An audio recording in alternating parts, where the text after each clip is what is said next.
Hey, here we go, Radical Jack. Burning the frankincense, full power. Day 27.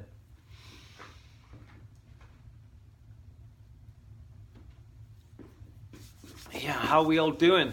I'm having moments of absolute bliss and togetherness. Um, it's not always like this, but it's that feeling of yeah, wow, that kind of energy that is hopefully going to stay with me, which it has before. You're kind of pulling yourself out slowly of this, this pit that you may have got yourself into, that to me is mostly relative to food. It's I've had problems with tobacco and sugar and alcohol and all sorts of things. There's a hell of a lot of processed food out there. That bread, addictions to lots of things. And now I'm definitely I'm dealing with the source of the beginning of my problems, if you like. And it most definitely starts with food. I think sugar is our first addiction, and it's definitely a problem in people's life. We can't go out and out. Okay, sugar is just is bad, but it or even that drugs are bad, It's just like when you weigh it up and you look at it, you just look at it either side of like the drug store, as it's called in America, and just drugs in general, in order in relation to healing and what would happen, if you're ill, you're prescribed drugs, so we could look at it like that. We could even look at sugar as medicine in some level, and maybe every type of food, at least in the natural sense of food, this kind of food that's radiated and messed with and pesticides, fungus sprayed to hell, and all the various things that happen in relation to farming, the antibiotics and stuff like that go into the animals. We get parts of that. So this is my my main focus, in relation to changing the diet, for something more organic and something more original. So I'm looking for the original source to my problem, And most definitely, I had a sugar addiction when I was a child, but it can't be all just the sugar too. Biscuits typically have lots of things in there, dried lactose milk, or, just the wheat itself, And the biscuits become extremely cheap to buy, whereas they were once treats and stuff, So I mean, it's a huge subject, in relation to the hold that things have on us, And I think what I did, I made my way towards other things to be addicted to, eventually moving out into the world of choice, And then got to a point where I had to, start from the top down, if you like. Although, I feel like I've come back to, my first addiction, having dealt with all the other things, as I trickled down, and in a backwards mode, If you see me licking my lips and dealing with my mouth and stuff like that, and the kale is stuck in my teeth, and I'm not long after my meal, So I had a really interesting day today. I'd just like to cover this very briefly. I don't know if the word prejudice is the right word, discrimination certainly. I had a really interesting day. As you know, I've been hunting a caravan. I ended up buying, on behalf of somebody, the first caravan I went to look at, and so it was an interesting circle, and journey, you know, in dealing with people and you know, sharing this stuff with you in relation to integrity and honesty and so on. And isn't it interesting, you know, that the caravan that I got was a traveling family, you know, where there's so much discrimination towards, you know, in the same way as certain dubs or people, you know, Limerick had you know, a bad name for, you know, Stab City once upon a time, you know, and all this kind of stuff, you know. Liverpudlians, when I was in England, you know, you'd be watching your bags or your wallet, you know, every time. And you know, it's certain characters that, you know, would give their town or their you know, their county or their people, you know, their tribe, their clan, a bad name, you know. And so, you know, how easy it is for us to, you know, tarnish all folk in that group, you know, with the same brush, you know, which is totally wrong. You know, if a long-haired hippie guy, which there are, you know, could wreck a man's head, you know, and a long-haired brew crew, if you like, you know, could be hanging out in the street, causing all sorts of havoc for the locals in Glastonbury, and then, you know, everybody's got long hair that walks down the street is tarnished with the same brush.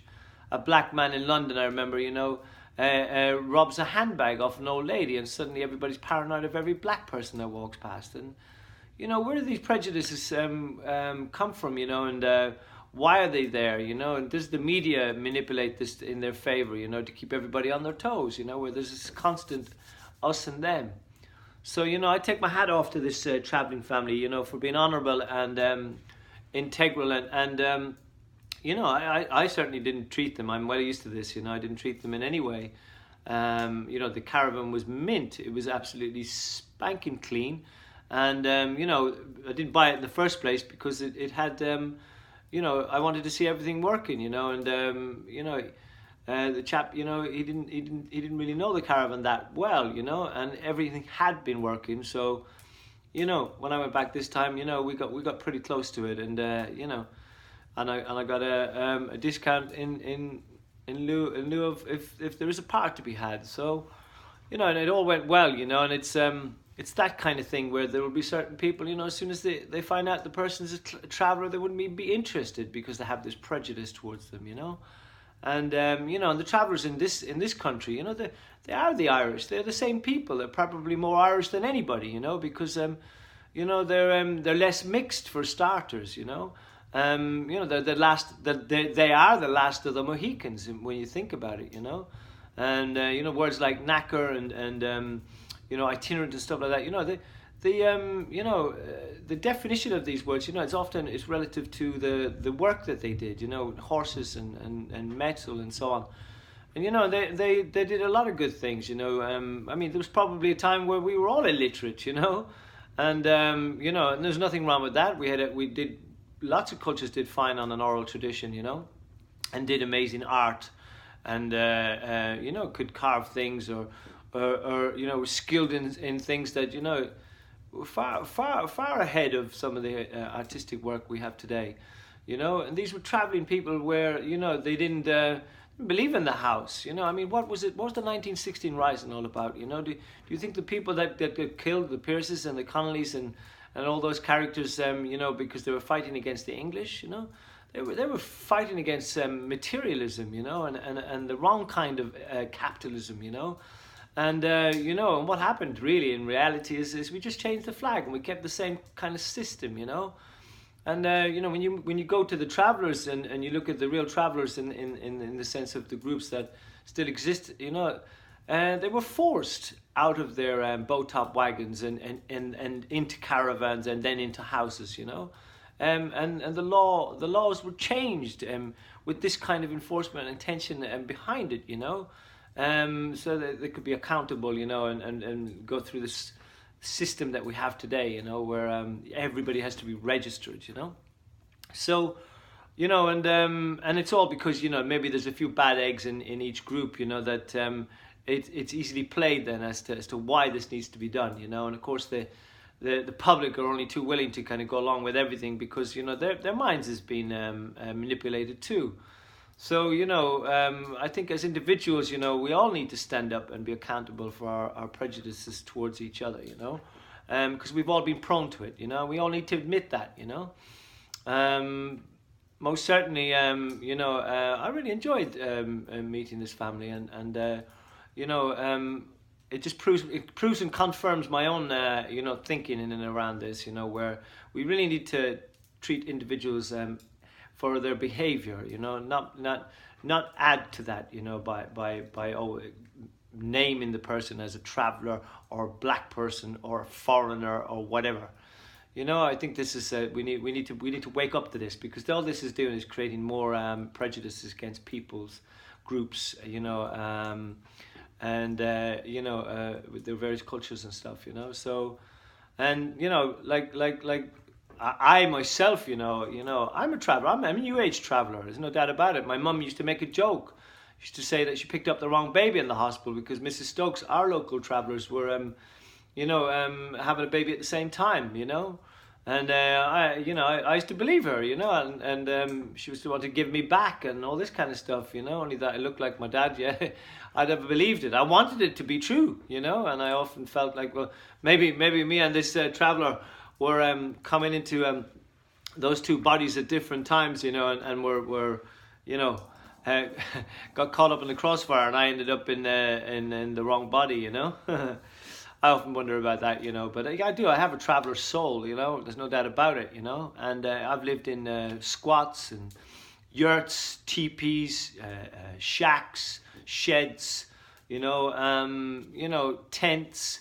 I've lived under a tarp for a year, you know, just lived under a tarp in a sleeping bag, you know, and I've loved every single moment of that existence, you know. And of having nothing and living simply and enjoying the bounties of nature in the process, you know. Most of you people out there that have never experienced this, you've no idea what you're missing, you know, with your home comforts and everything that comes with that. So you know, hats off like to the travelers, you know, of the world, you know, be they itinerants or gypsies or new age or whatever, you know, because, you know, there's something to be said for that. And I have a nomadic heart, you know, and I believe a lot of the trouble we're in today is because we've come away from that culture of nomad, you know. And there's definitely something in that, you know. So and it's so interesting, isn't it? You know, groups of people that would consider themselves honest and full of integrity and trustworthy, and there's so many levels to it, you know, in relation to what people think, you know, and what they really truly are, because people put on these blinkers, you know, and are prepared to lie, you know, on so many different levels where they don't even see that they're actually lying, you know. And certainly I've seen a lot of it, you know, in this country. And again, you know, there's no justification for any of it in relation to what I'm talking about here. I'm amazed, and I'm just confronting this, you know, with the idea that where does it come from?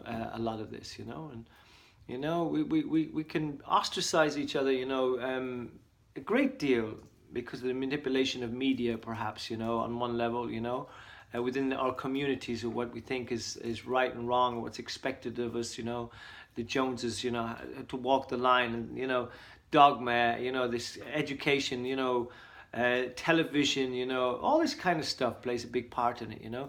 But also, you know, always comes back to the food for me as well, you know, because I think a truly conscious person wouldn't behave like that.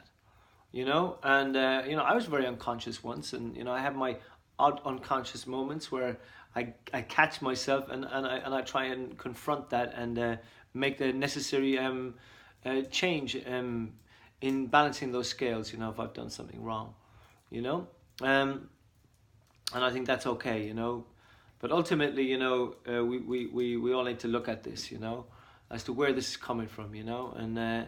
I think a good start is the diet, once again, because, you know, the clearer you get, the more you start to see, because it's really difficult for us to admit stuff, especially if it's coming at us from an outside force, you know. We don't want to believe it sometimes, you know. So blessed be. Time's up again, and I hope you're enjoying this. I've got a little secret to tell you tomorrow. Confession day tomorrow.